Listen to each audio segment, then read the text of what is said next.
Mr. Johnson, start with the questions. What do you consider to be the strengths and weaknesses of the the Hempstead School District?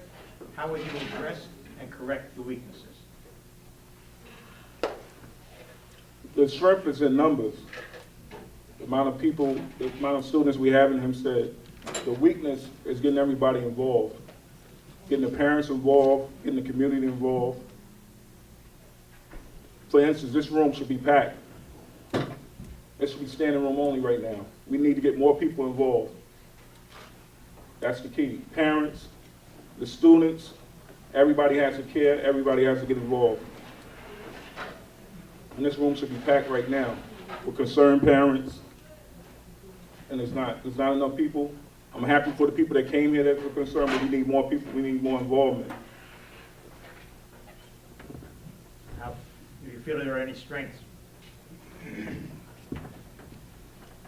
The strength, we're on a new direction now. I see positive things happening in the last few months. We have a clear vision. We have a person that's leading us that has a clear vision, that articulated that vision well. And I believe, for once, I see things going in a positive direction. I want to be part of that. I'm dedicated to that. And I see a brighter day for Hempstead students. Thank you. Ms. Simmons. Yes, our weakness is the communication and involvement of our parents and our community and our religious community. We need to come together and stop fighting with each other, trying to pull each other down, and work together to make these students be able to get educated in the proper way. We have bright young students, and they are capable of learning, but we have to start at home and in the community, and then they get into the school system. You cannot blame it all on the weakness of the schools. You got to start at home. Bring those students, and the administrators are going to teach them. And that's why we fall short. We're weak because we don't have the community and the parents and the school working together. And our strength is, right now, we have good teachers in our district. We have had leadership that we had to replace at times. So we have to get a strong leader to demonstrate to our staff that they must show strength and help the children. If you are weak, then the children will be weak. We got to show them that we're here to educate them, and we want them to learn, and we're going to teach them, and we're going to embrace them to get a better education for a better day. Ms. Morris. Okay, I would say the strengths are the elementary school, because they are performing well, but unfortunately not all of the schools are performing well, and that's the middle school and the high school. Another strength I would say is the teachers. We do have a lot of good teachers, but unfortunately they're overshadowed by the performance, the low performance that the students are performing at. The weakness, I have several. Accountability. We need to increase the accountability by making sure that state dollars, our tax dollars, are spent effectively. Another one is we need a more intense professional development for teachers. Teachers need access to new technology in order to compete nationwide and just Long Island. And also transportation. This is one of the only districts where the kids have to travel far to get to school. And a lot of parents, a lot of families, they don't have the money to pay for public transportation, or they would have to walk a far distance. And we do know when kids get a certain age, it's not good for them to walk blocks. You know, they can get into a lot of trouble. A lot of things happen, and that's not fair. We should be able to afford transportation for our children. And also, we need a more interactive website. That's a major weakness that we have in this district. We should be able to go on a website and put our child's name in there and have access to their grades, attendance, and this will also get the parents more involved also. They will know ahead of time how their child is performing, you know, instead of waiting. And a lot of times parents, if you're working, you can't attend the parent-teacher conference. But this way at work or on their lunchtime, they can go on the website, punch their child name in, and look at their academic performance. They'll know that child is failing ahead of time. Thank you. Ms. McNeil. Yes, That thank wasn't you. easy. I feel that strengths are, we're a large concerned community. Even though this room is not packed, I believe there are a lot of parents and non-parents who are concerned, residents who are concerned about our students. They're just unable to make it here. So in turn, I feel we should have a cable or dedicated public access channel. So this way, if you cannot attend a meeting, you can turn on the television 24 hours a day, 7 days a week, and you can see what's going on here in your school district. Another strength is we have a large budget. We spend quite a bit of money per student as compared to other districts. So when spending that money, are we spending it wisely enough? So I feel that's a strength, but that's also can be a weakness if we're not doing the proper thing with the money, we're not spending it properly. At the State of the School address, I agree with the superintendent. Reading is fundamental. Our children cannot read properly or proficiently, and we need to improve that. If you can't read, you cannot move forward. If you can't read, you can't follow directions. If you can't spell, most likely you can't pronounce. If you think about it, words you have a hard time pronouncing, you cannot spell them properly. So with all that's part of reading, and we need to get involved with reading. And the superintendent did say at the State of the School address that she's bringing new programs, and I would like to be on the board to work with her pertaining to that. Now, another weakness we have is communications, as I said, with the public access channel, that would help with the communications process. And we need to learn how the students learn. There are different ways students learn. Every student does not learn the same way. There are dedicated ways students learn. We need to direct our children that learn one way with a teacher that teaches the way they can learn. And professional development time. There's no point in bringing in new programs if our teachers do not know how to use the programs properly. Mr. Fields. Okay, in terms of our strengths, we have awesome students, and I mean awesome, awesome students. I have a brother who's in this district, I have cousins who are in this district, and I know a lot of the children who are in this district because they're friends of the family, know their parents. Most of their parents brought me up, so a lot of their children are in the school district now. So that's definitely one of our strengths right there. We have awesome, awesome, awesome students. We have great teachers who want to teach our students, who want them to do better, who want to see them rise. And we have people that care. We really do. And we also have a very good superintendent, I believe. I actually met with the superintendent last week, and I found out all of the good things that are going on in the district, all of the things that she wants to implement, and you know, that's definitely a strength to have a leader in the district who is trying to move us to new heights. In terms of some of our weaknesses, the community participation is not good. We have to understand that we have a collective responsibility as a village to raise our children. So that proverb shouldn't just fall on deaf ears. We have a lack of understanding of the children. The old ways won't do. We can't expect things that worked in 1960 and 1970 to work in 2013 with the new children that in this new age, in this new digital age, and everything that's going on. So we need to understand the students as well if we're going to talk about helping them. Graduation rates. Okay. That was very good. You're right on cue.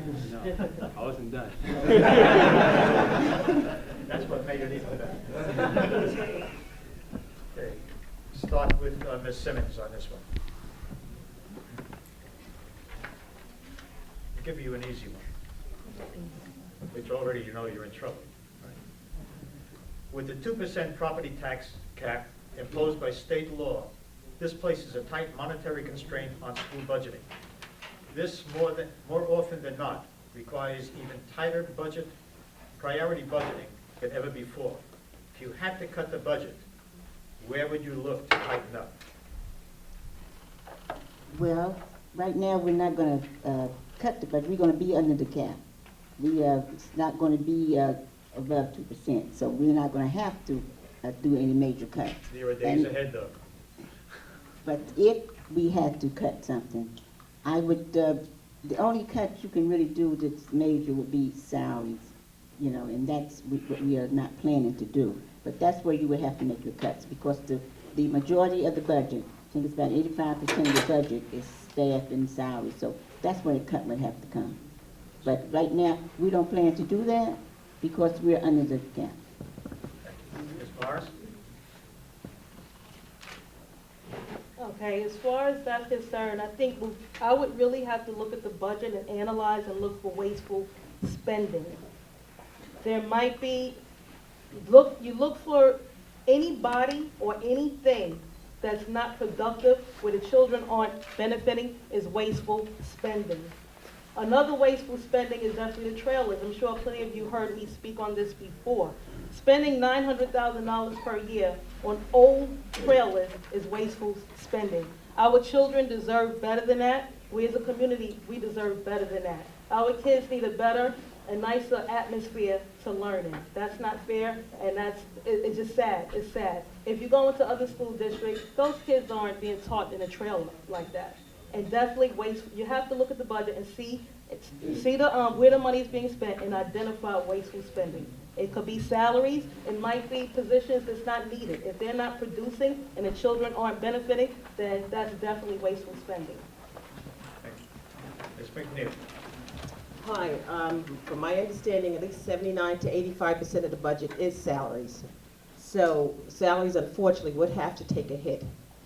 We need to see who are we employing that does not have a direct impact with our students. If you don't have a direct impact upon our students, then unfortunately you may have to be laid off. But as Ms. Simmons did quote, we are under the budget. We're under the 2% salary cap, so this year that will not have to happen. But we need to go through our programs to see what programs we have for our children that are working and which ones that are not working. And what's not working, we need to get rid of. And basically, that's it. Mr. Fields? Well, it's good that the district is under the tax cap for the second year in a row, so that is a positive. And I would agree with Ms. Morris with regards to the trailers. The trailers have been around since I was in high school, and I'm going on almost 10 years being out of Hempstead High School. I graduated in 2005.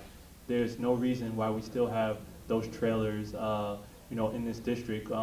We should have had a plan ready for, the MG Road School to be back open. I'm glad Prospect is going to be opening up again in the fall. So those trailers are just, it's not good for our children to be in those. They need to be in the school, in a good learning environment. I was able to come up in schools that didn't have trailers, and it was a good learning environment for us. It's unacceptable for us as a district to have those things still almost 10 years later. So that, and also I would agree with the other candidates in regards to the salaries and whatnot. We need people in here who are going to be teaching these children, people who are in here are going to be working for these children, and if you're not, then why are we paying you money? Why are the taxpayers giving you money and paying your salaries if you're not giving us a good return on what we've invested in you? So, thank you. Thank you. Mr. Johnson?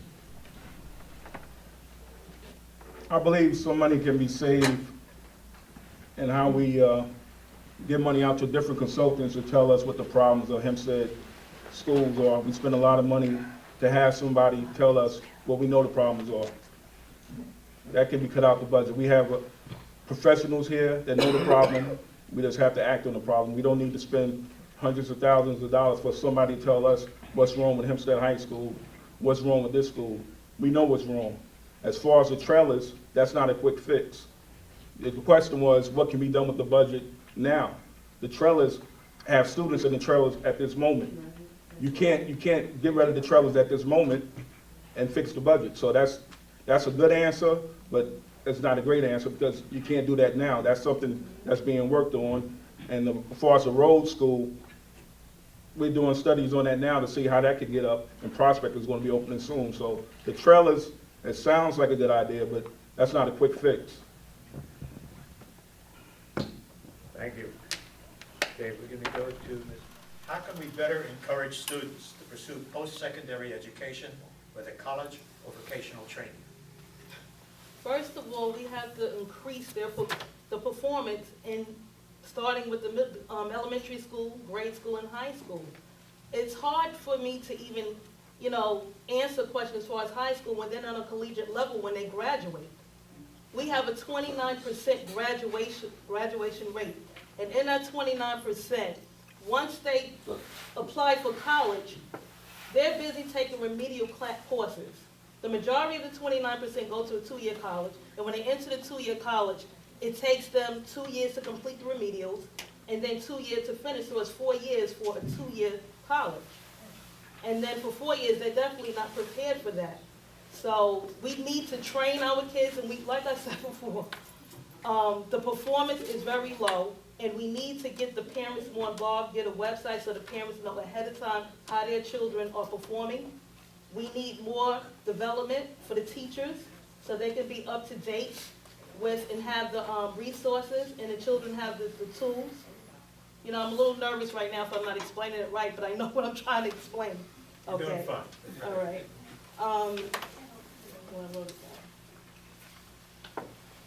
Okay, we need a more intense professional development for the teachers.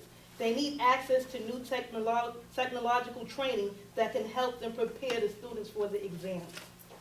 Next year, they have to take the Common Core exams. And our students, we know they are not prepared for that.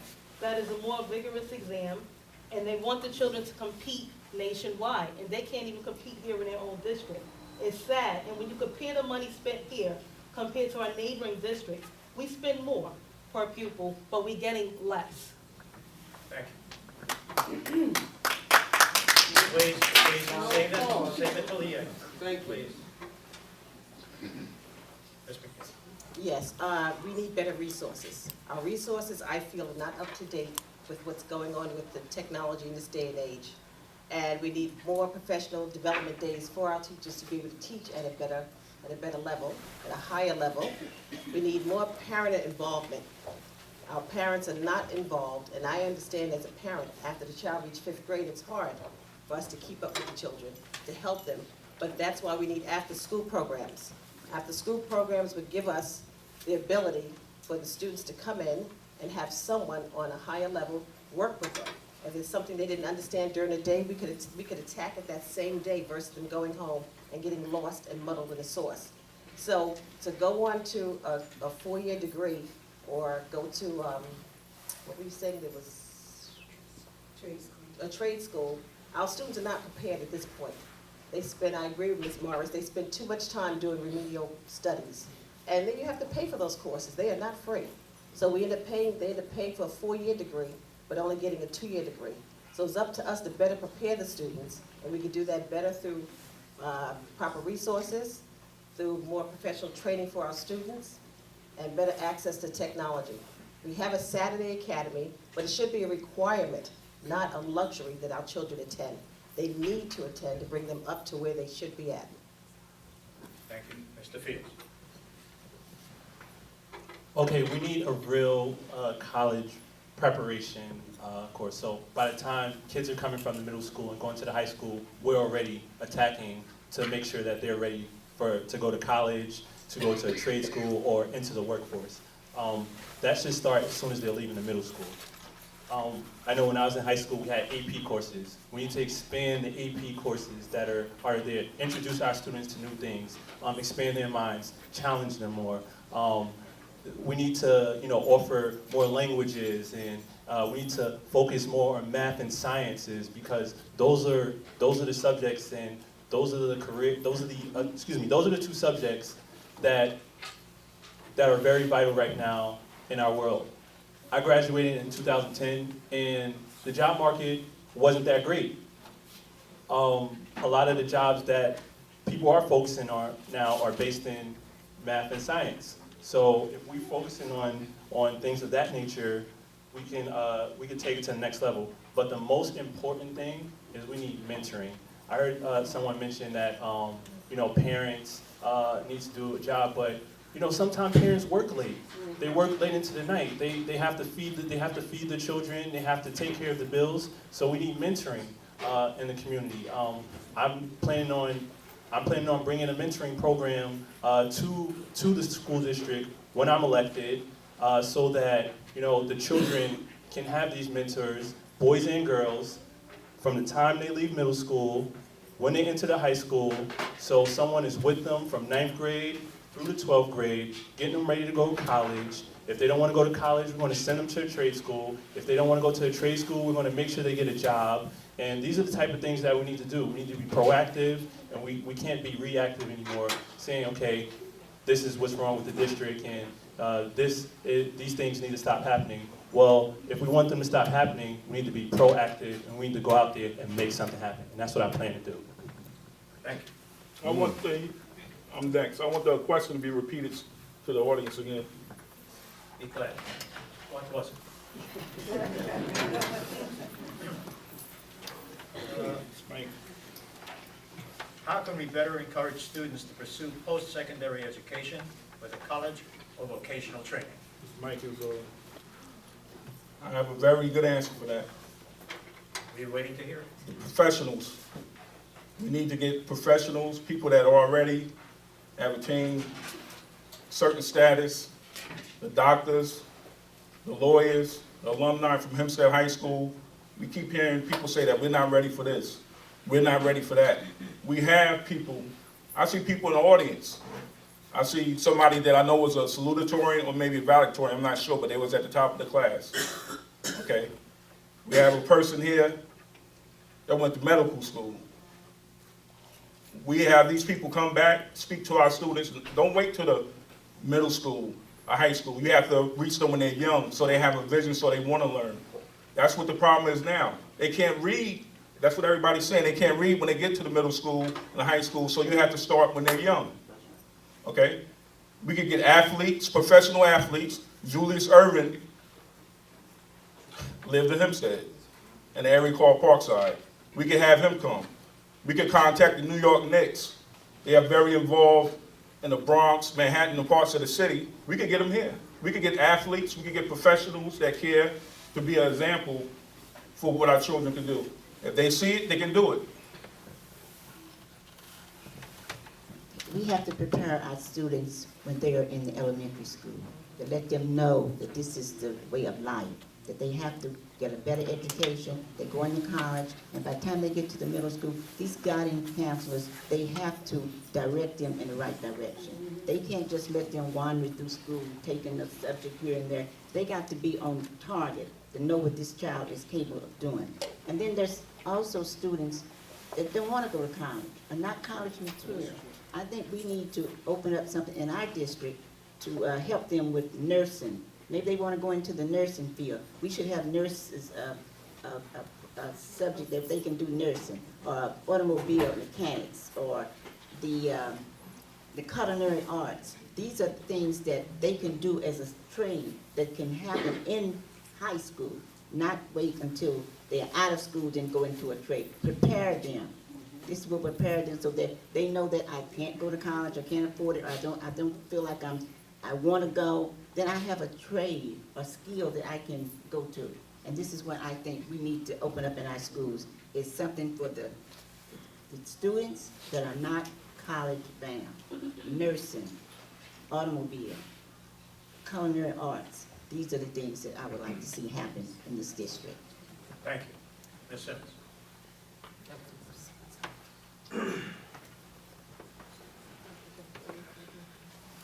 That was Ms. Simmons. That was Ms. Simmons. Would you care to go again? You all sort of touched on it in your previous answer. Let's see if we can go into a little bit more depth on it. Hempstead is a community with many real needs that the Hempstead School District alone cannot meet. Do you think it is important to seek partnerships with community-based organizations to help meet these needs?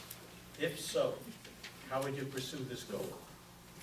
Yes, I believe we do have to have partnerships with outside community-based organizations, but we have that now, and it doesn't seem to be working very well, or maybe we don't have enough of them. So we need to reach out to other organizations to come in. Like with Hofstra, we have Hofstras here, and they have students. Why can't we have the college students come work with our students in different areas? Mrs. Simmons brought up about nursing. We have that with BOCES, but apparently that's not enough, or our children are just not interested in that. So how would I go about it? I would have to reach out, and I would reach to the younger generation, the college students, who are seniors, juniors and seniors, and pick them for their brains, because they are the next generation is moving forward, and their ideas and attitude is totally different from how we're teaching at this point and what we're doing. Thank you. Now, I know you're all being very polite, looking at me when you answer the question, but I think really it'd be more helpful to you if you looked out at the audience and addressed the audience directly. Okay, Mr. Field, you're the first one on. Excuse me. Hempstead is a community with many real needs that the district alone cannot meet. Do you think it is important to seek partnerships with community-based organizations to help them meet these needs? If so, how would you pursue this goal? Well, like I said earlier in my opening statement, it takes a village to raise a child.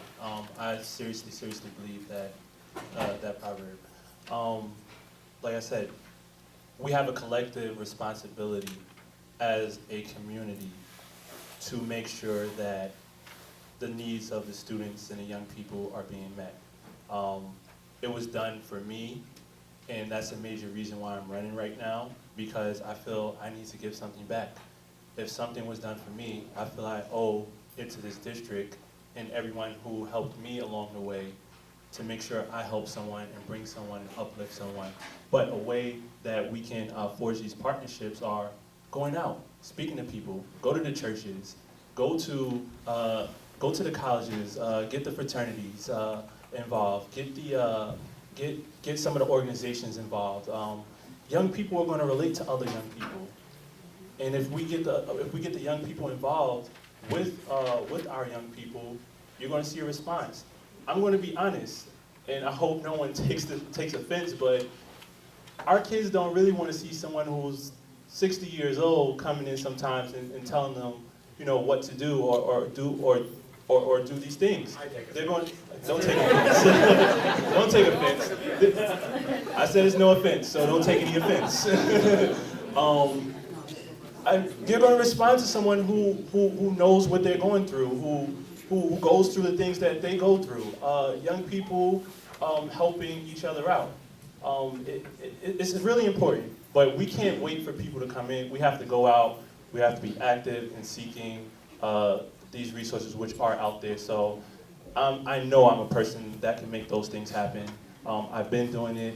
You know, I'm a member of a fraternity, and this is something I love to do. Go out, let's talk to people, let's get them involved, let's share our vision about Hempstead and moving it forward, and I believe they'll buy into it if we sell it the right way. So. Thank you. Mr. Johnson. I want you one more time to repeat the question so the audience can hear it. You didn't hear me? No. One more time, please. I'm sorry.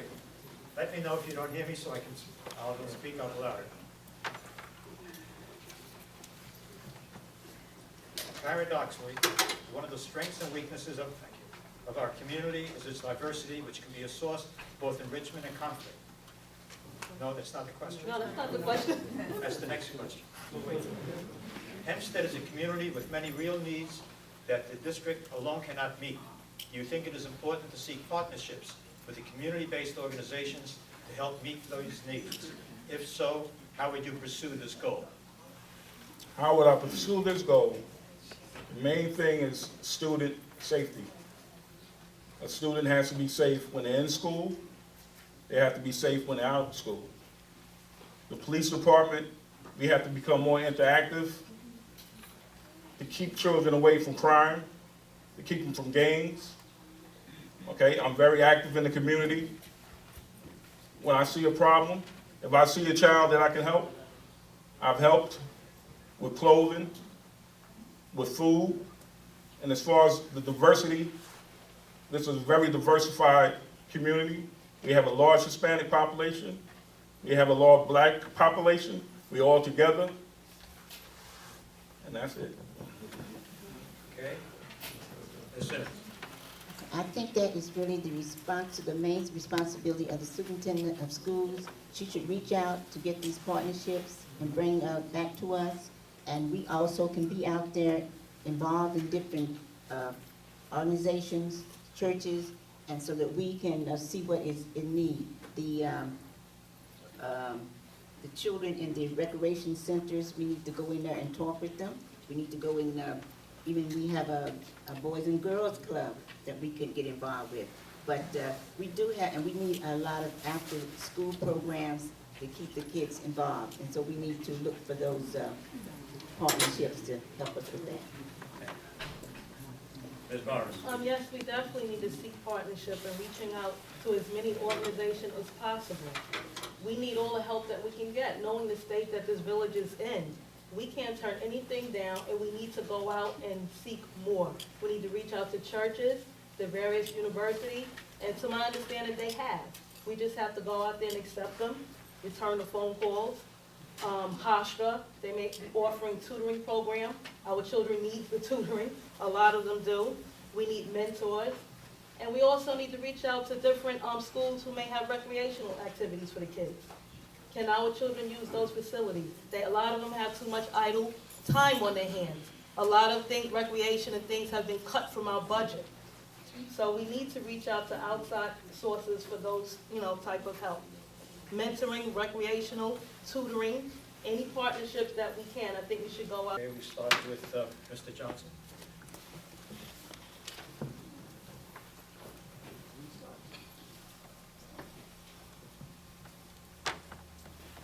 What can be done to help prepare students for the more diverse world they encounter once they graduate?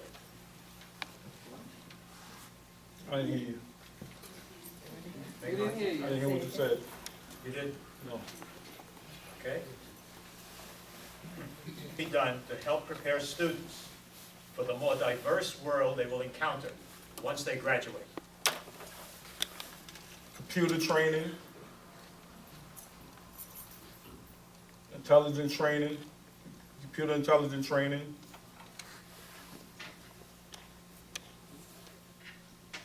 training in all arts.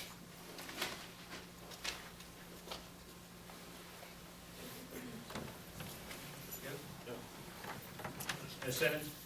Well, I think we have to educate them more, let them know what to expect on the outside world. But I don't think they will ever be fully prepared for the outside because they've been sheltered. So I think that we've got to continue to educate them and let them know what they can run into once they leave our houses. You? Ms. Morris? Well, I interpret diverse meaning the different cultures. Is that what the question was for? Yes, basically. Basically, that's it. Okay. I think you should prepare, the kids should be more diverse starting from the elementary school. We live in a very diverse community. We have Del Salvadorians, we have African American, and we should teach that they should learn each other's culture. Because right now, instead of them fighting against each other, maybe if they knew more about each other, more familiar with each other, they will get along. Right now, they're divided. They hang, everybody clumps to what they're familiar with and together. And that's ignorance because they don't know. And they automatically think there's something wrong with this one, or this person is bad, or they're afraid because of things they've heard. They need to interact more. Maybe we can introduce programs to bring them together and learn each other's cultures, But I know keeping them divided is not preparing them for our diverse society that we live in. They need to know other cultures and be able to get along. We don't live in just one race society. Thank you. I believe we should start with reading. When you read, it opens your mind to a world of opportunity. It opens your mind to the outside world. Our children, the type of reading they do, it's not global. We need to open the mind through reading, and we need more interaction with others who are not, that doesn't look just like us. Our children travel, the choir travels around singing. How come we can't have groups from our school traveling around to other districts to meet other students who don't exactly look like us? Mr. Fields? One of the components of the mentoring program that I'm talking about would be to get someone that you normally wouldn't, probably hang out with, learn someone else's culture, learn learn about someone else in a different way that you might not know them. It's very important because when you go out, once these kids start going to college or to trade school or out into the workforce, you're going to be working with different types of people. You're going to be learning with different types of people. And sometimes you'll have to study with different types of people. And it's very important that it all starts here while they're young and they know, so by the time they get to the upper levels, it's already embedded in them that, okay, I'm going to embrace diversity. I'm going to work with someone who maybe might not look like me, or even someone who might not think like me, and just try to get over some of those fears that we place upon ourselves. Ms. Simmons, I believe you're going to start this one.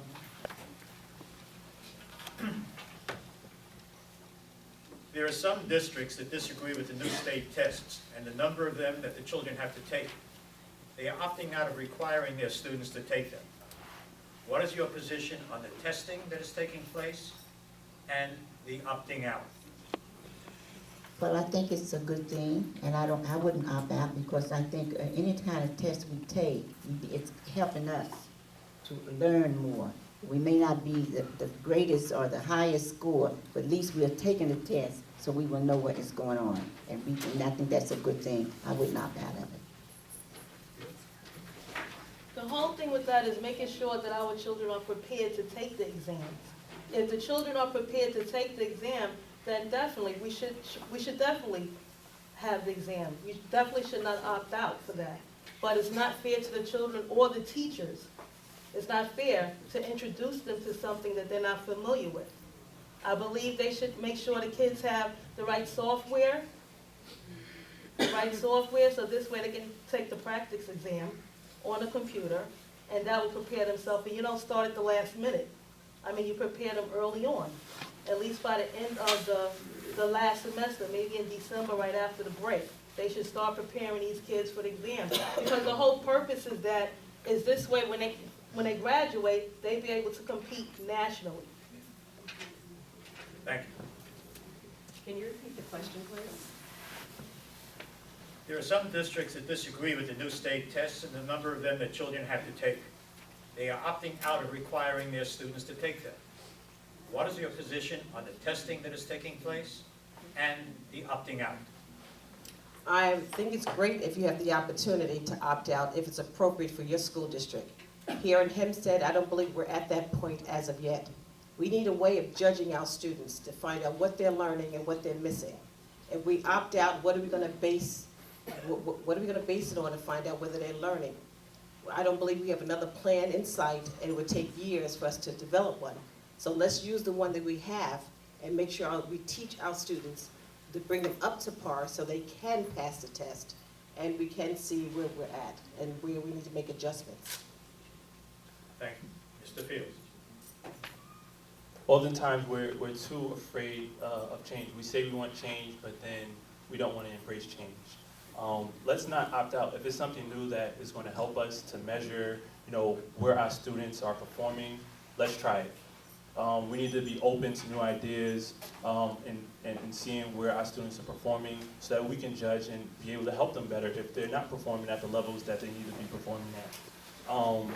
One thing that I always had a problem with was the regents and the way teachers had to teach the whole year based around the Regents exams. So it didn't give teachers really any leeway to basically teach how they needed to teach, because they were teaching us all year just to take a test. I don't think that's fair, because you're not going to learn like that. You're not going to learn trying to just pass the test at the end of the year. Teachers need some flexibility to be able to teach students what they need to do so that students can expand their minds and they can explore new things, and we can learn in the way that we need to learn to be and to compete, for the next levels, and once we leave those next levels, to be able to compete out in the world. Thank you. Mr. Johnson.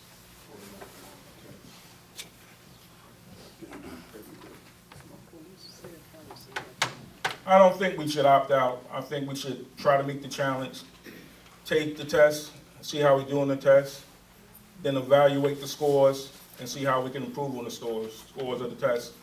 We shouldn't opt out. If it's something that the state thinks is good, we should try our best to do well on the test. If we don't, we'll find out what we're deficient in and get help and do better the next time.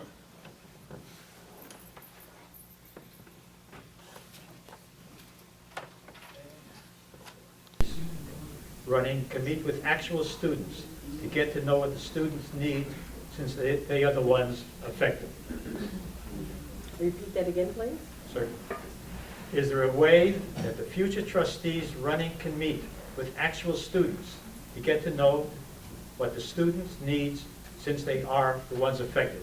I think basically what they're talking about, that there are some school districts that meet, the board meets on various times with representatives of the student body to have an interchange and a communication with them. Yes, here in Hempstead, I don't see why that cannot happen. Our schools are always open to us. The schools are never closed.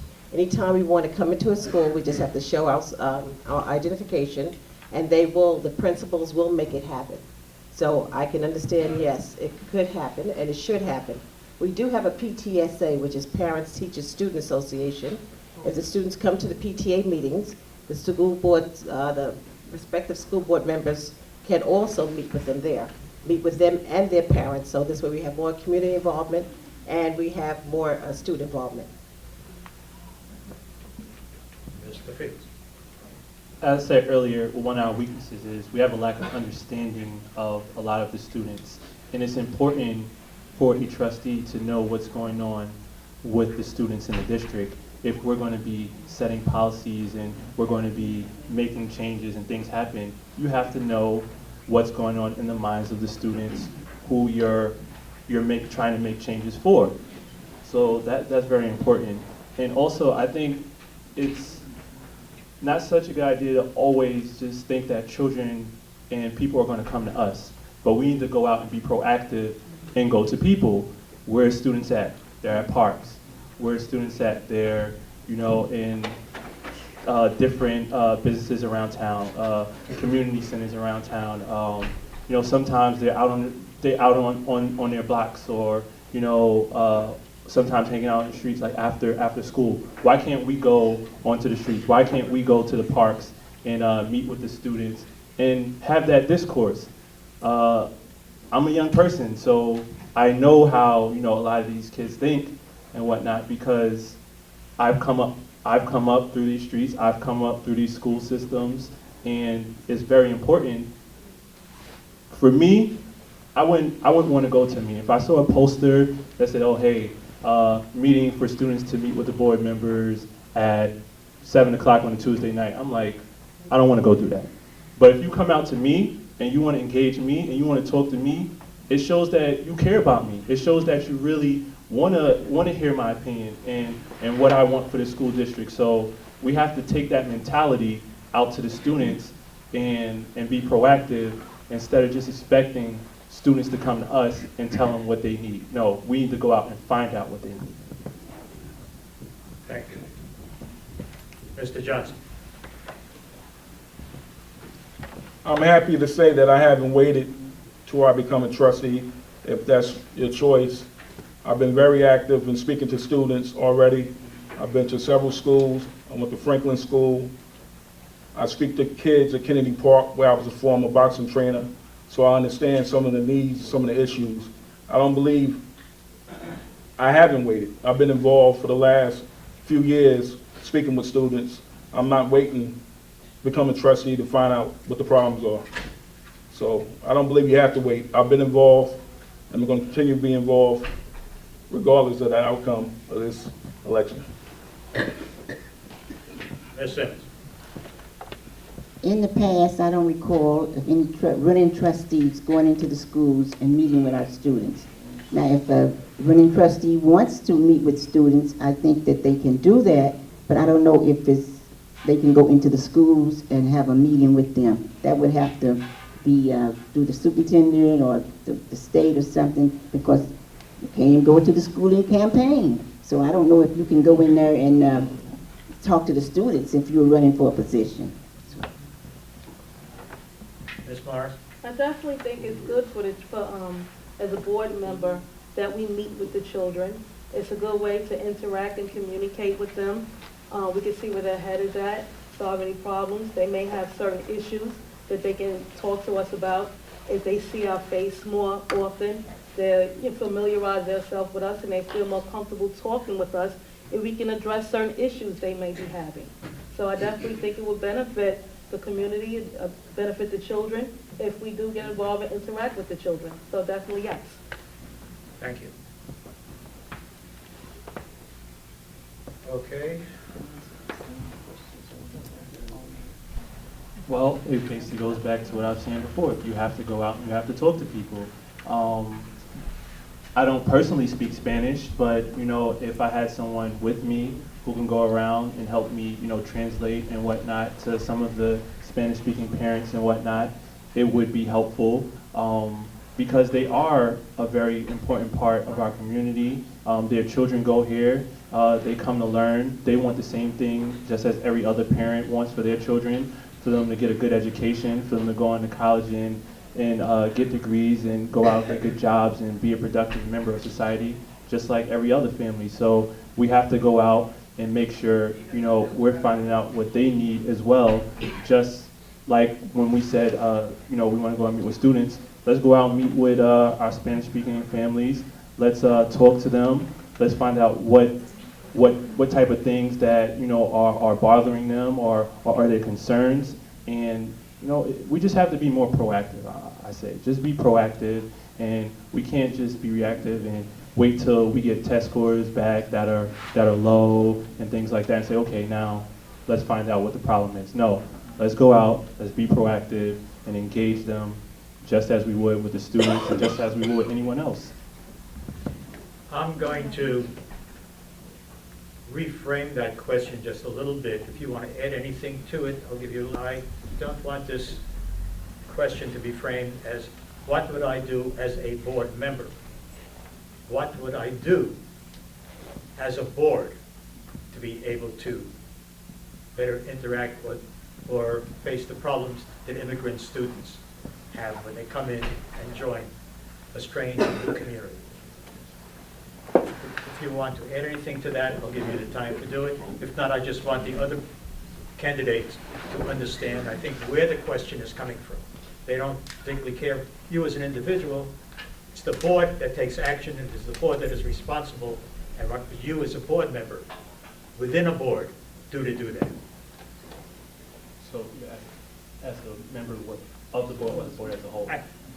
Well, once you're a member of a board, you're part of the board as a whole. But your question, I'm trying to just understand the question that you're asking. No, You're sitting at a board table, right? I just want to be clear. I understand fully what you're saying. If I'm not being clear, that's on me, not on you. Right? You're sitting at a board table responsible for 6,000 some odd students in this district. Right?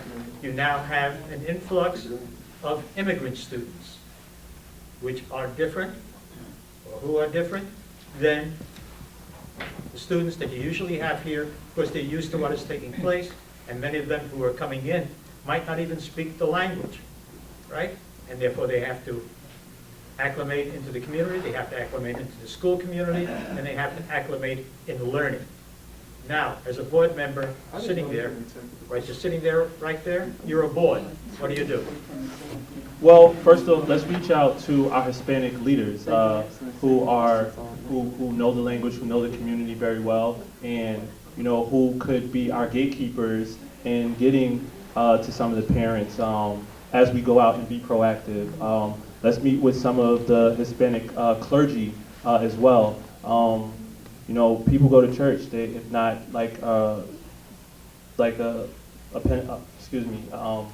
a Protestant church, the Catholic leaders in the community as well. Let's reach out to those people and be proactive and making sure that the needs of the Hispanic students are met, just like the needs of everyone else. Because, like I said, they care about their children as well. Most times, they come here to give their children a better, so their children can get a better education. And we have to make sure that, you know, we're able to provide them with that education and with those tools to be successful members of society. Thank you. Mr. Johnson. Okay, as you all know, Hempstead has a very diverse community. We have a large Hispanic population. But the question was, we can't forget there's other ethnic groups or immigrants that are in the village of Hempstead. We have a Haitian Creole population. It's much smaller than Hispanic. I believe we have to have translators for them also.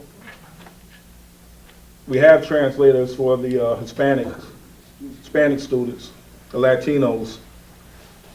And Jackson Annex, a lot of the Hispanic children are doing very well. When I went to Jackson School, I looked on the board, and the honor roll students, but the majority of them are Hispanic. So obviously, many of them are learning. They're doing great in the Hempstead schools. We're very supportive of all people. As a board member, I would be concerned with all students, Hispanics, white, black, wherever you're from. It's our job as board members to make sure you get educated.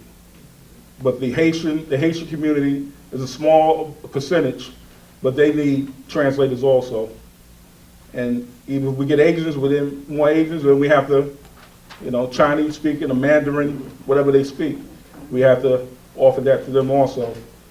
And as far as the concern, we have people in the audience that are concerned about issues with the school. That's why they're here. We have directors from the EOC. Okay, we have guidance counselors here that are very helpful with integrating the Hispanics and helping them out to get a good education. We have a lot of programs in the school to help our students that need help. And not only as a board, but as individuals, we go to the Hispanic students and we help them. We have the classes for them, the bilingual classes, but we have teachers and we must hire the teachers to be able to teach them and know their language. And then they are learning. You know, I don't feel that they're being held back, and the board would certainly make sure that they get in the proper education they should have. Now, you go to your PTA meetings, you go to all your school functions, they are there. And this is a way of training and learning, and they have the translators to make sure that they are getting what they need. And they don't always want the translator because they want to be able to speak the same language we're speaking. So we helping them. It's not like we overlooking them. We are doing something to help our students. Thank you. Ms. Morris. Well, as a board members, you can introduce programs to bring the communities together and, like I said earlier, learn each other's cultures. You know, just because you're different doesn't mean that, you know, something is wrong. And also, maybe you can teach them to learn our way of doing things here. You know, so we, you know, a lot of times we complain, we see certain situations that other cultures do, and it just divides us because, you know, but they're just not familiar. So it's just a good way to teach them. I just want to quote something Michelle Obama said that relate to this. She said, "We know what happens when we only talk to people who think like we do. We just get stuck in our ways and more divided, and it gets harder to come together for a common purpose." So if we bring unity and come together, we can go a long way instead of being divisive. Just bring the communities together and let's learn about each other. I feel that the board should meet with different Spanish organizations and the parents. We need to find out what they feel their needs are, their concerns, and what excites them. We need to find out what their issues are.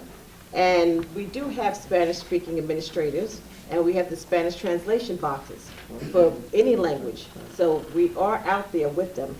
But first, most important, I think we need to partner with the Catholic organizations because they have a foundation built already in place on how to deal with the Spanish and how to reach them.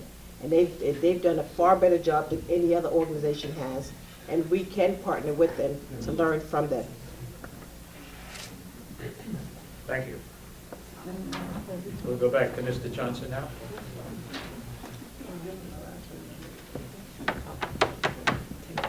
What is your opinion of the idea that smaller class sizes is beneficial to the learning process of students? If you do, how do you plan to implement this with the Hempstead School District? I believe that idea is effective, but unfortunately, the large amount of students and the overcrowding, and as we said before, the reason why we have some of the trailers is because of other overcrowding. So you can't make the schoolrooms smaller. We don't have the room. So it's good in idea, but it's not practical. We already overpopulated. There's not enough room. We can't make it smaller. Well, what is your belief? Do you believe that a smaller class size is beneficial or not? I believe it's very beneficial, but unfortunately, we don't have the space. Understandable. I was looking for your philosophical opinion of it. What was the question?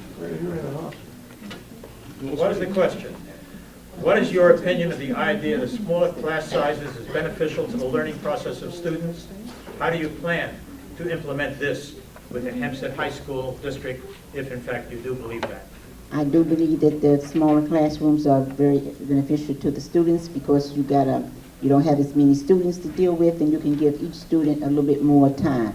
I think that it can happen, but it may not happen right away. We have to work toward that goal. Right now, we're doing a restructuring of the high school to make smaller classes, or and then put people over, directors or assistant principals over the smaller schools. So I think it can happen, and it would be a good thing because too many students in a class, you're distracted.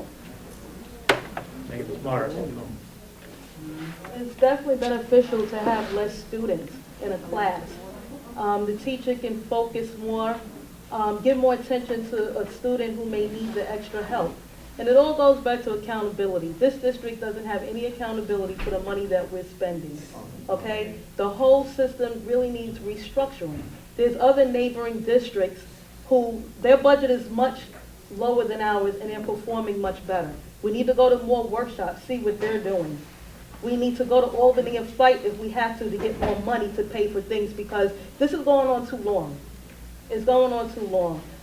We talk a good game, but there's no action taking place, and the kids are suffering. So we have to do something about that. And yes, we do. We need smaller classrooms. We do. Thank you. I don't believe smaller classrooms produce any better than larger classrooms. So no, I don't have a problem with a class size as long as it's appropriate for the size of the room. If we need more teacher assistants, we can have teacher assistants with the teacher to help the pupils learn. But I don't see where a smaller classroom, that hasn't been proven that smaller classrooms produce better students. So I don't believe in that statement at all. No, it hasn't. No, I've read information on that recently. No, it does not. If you contact me, I'll be more than happy to sit down. I'll be more than happy to sit down and share that information with you. But no, it has not. And furthermore, we have no additional classroom sizes to put students in. Mr. Fields. I do favor smaller classrooms because sometimes teachers do need to give students that extra one-on-one time. It is important. You may not be understanding the concept, or you may not be understanding what's being taught to you, and then sometimes, with the large amount of students in the class, they won't have that extra time usually to give to you because they have to worry about every single student, and every single student is important. But you sometimes need that extra one-on-one time so that you can learn and get the information that you need to get. But one thing I would say is, like, I don't want anyone to believe that it's over and we can't get smaller classroom sizes, or we can't fight for smaller classroom sizes. We have to be innovative, we have to be creative, we have to think outside the box and look for new ways so that we can maybe reduce class sizes, and students can get that extra one-on-one time that they may need, and they can learn in the ways that they need to learn. So let's not be so quick to say, we can't do it. I feel like we can. If we think outside the box, we can do anything that we want to do. Thank you. we all have to be dedicated for one purpose, and one purpose alone, and that's the education of our children. Everybody in this room is concerned, that's why we're here.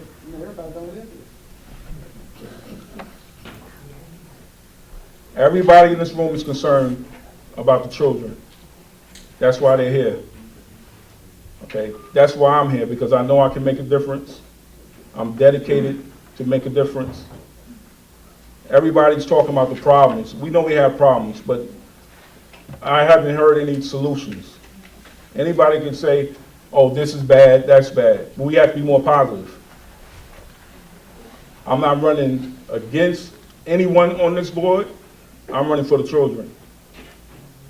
And I believe that we have to be more positive. Many of the candidates have said, we're not ready for this. We're not ready for that. If you want to be a member of the board, if you don't think we're ready, okay, what are you going to tell the children? You're not ready. You're not qualified. You can't do well on tests. You can't do better. I believe we can do better. I believe we have examples in this room now that have shown that Hempstead can educate productive people in the community. I don't want Hempstead to be the scapegoat for all of Hempstead's problems anymore. During the mayoral election, everybody's talked about the school. Before, the school was a separate entity. We don't have anything to do with the school. That's right, they don't. But everybody's part of the community. We're all together on this. From the janitors or maintenance workers, the custodians, the security, the teachers, the superintendent, the trustees, everybody in this room, everybody out of this room, everybody that has a child, everybody that's thinking about having a child, we have to get involved, and that's the only way we can make it. Parent involvement is the key. Save it till later. You'll get your chance. Save your hands. Don't tire them. My name is Joanne Simmons. I'm seeking re-election for the Hempstead Board of Education. I'm dedicated to the students of the Hempstead School District. I'm experienced. I've had 6 years as a trustee. I'm knowledgeable. I know the fundamentals of the school district, federal and state grants. I'm a past chairperson of the audit committee. I'm a member of the New York State Board Association and the National Board Association. I'm community-minded. I own a home. I've paid taxes for about 40 years. I'm a member of the PTA, a member of the NAACP, and I'm a member of a church.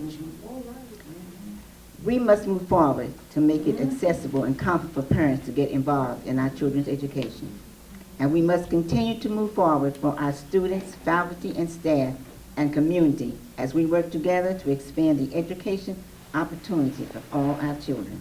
So I say to you, come out and vote Row D on May the 21st at the middle school in Hempstead on Greenwich Street. Joanne Simmons. Well, the reason why I'm running, I would like to improve the quality of education for the Hempstead School District. Right now, they're performing very low, and it's no secret. I know I keep repeating this, but I don't know if everybody's aware of this, but the graduation rate is 29%. That's the lowest in Nassau County. And we need to do something about that. I have several solutions here that we can put into place. But one thing, when the students perform poorly, it affects us all. It affects all of us. It affects the teachers, because good teachers get drowned in the system, and it looks like they're not doing their job. And that's not the case with all teachers. But that's not the way it looks on the surface when the children are performing so low. It also affects the parents. It affects taxpayers, because we lose a lot of money on our property. Who wants to move to a school district if the school district is poor? So you lose a lot of money. Nobody wins in a situation like that. One of the things that I want to see done is develop a more interactive district website. As I said, is more detailed, and this way you can follow your child's performance. You can follow it anytime, just like when your child was in college. You can go in there and check their grades, see how well they did on their test. A lot of times parents can't go to the parent-teacher conference, but this way they can follow up and see how their child is doing at all times. Please, let's keep it down. And also transportation. We need transportation in Hempstead. Kids should not have to walk a mile to get to school. There's a lot of distractions that may stop the kids before they get to school, and that's another issue on hand. So please vote for Row B and give me the opportunity to increase to increase the graduation rate and improve the quality of our education in Hempstead. Thank you very much for your patience and the opportunity to state my case before you. Good evening. My name is Patricia McNeil, and I'm row A. I'm running for the Hempstead School Board of Education as a trustee because I feel our children deserve better. We put out a lot, and what we get back is very little. For example, for 13 years, if you put $1,000 in the bank, and 13 years later, you go back to collect that $1,000, and they give you 28 cents or 29 cents, would that be acceptable? This is what I feel is happening with this school system here. We're investing a lot of money, we're investing a lot of time, but we're spinning our wheels going nowhere fast. Our children are steadily failing. Failing how? We need to figure that out. We have to sit down and work at different programs. If something doesn't work, then let that go and move on to something else. But we need the parents to be involved. We need more community involvement. And I still say we need that cable access television station for the ones who cannot attend the meetings. So they will have the opportunity to know what's going on, and they can still call into the school and speak to the superintendent to find out what her feelings are, and they can voice their opinion on it. We cannot operate with just 1, 2, 3, 4, even 6 board members. 5 board members is not enough, plus a superintendent. We need more people involved. We need a larger board. We need more voting places to vote, so this way we don't suffer from voting suppression. We need more and more people involved on every level. Whether you're on a board or not on a board, there's a place for you in our school system where you could come and volunteer your time and your opinion, and it will be widely received. So I look forward to you voting Tuesday, May 21st, row A. Mr. Fields. Thank you, first off, for your organization for hosting this forum tonight so that the community can get a chance to know who we are as individuals and hear our visions for the Hempstead School District. This election is about, will we continue to go down the road that we're going down, or will we allow Hempstead to be great, or we allow Hempstead to decline? There's a choice between what is the public interest and what are our private comforts.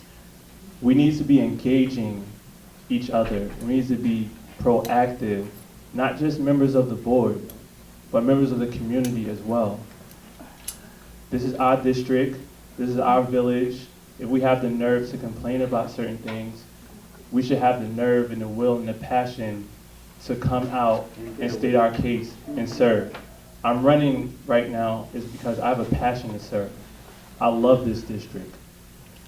It gave so much to me, and I feel I have so much to give back to it. I feel like I would be selling myself short and selling this district short if I had talents and I had vision and I had passion and I didn't use them wisely. This year, this election right now is about something greater than anyone sitting up right here, than anyone who's on the board right now. It's about children and making sure that the children can compete in a 21st century economy that is brutal. It's rough out there. And this is where it starts, right here in this district. My name is Andre Fields. I'm running on row E, May 21st. Come out, support me. I'm a new voice for Hempstead. Let's get started. Thank you. Ladies and gentlemen, before we break into it, Take the mic back, my friend. because you are voting for the education of young children that are the future of all of us. Now, these 5 people have seen fit to come forward, put themselves in front of you, to do that job, to work for you, and to work for the children of this community. Now, we know we have a fairly decent group out here, but each one of you has a neighbor. Talk to your neighbor. Speak to them and tell them how important it is to come out to vote. Everyone knows someone. Have someone speak to the other one, okay? And these people, these 5 candidates here, have put themselves forward, as I said, to be in charge, to be an influence of, and to be important to this community's children. And for that, I think they deserve a round of applause. Thank you.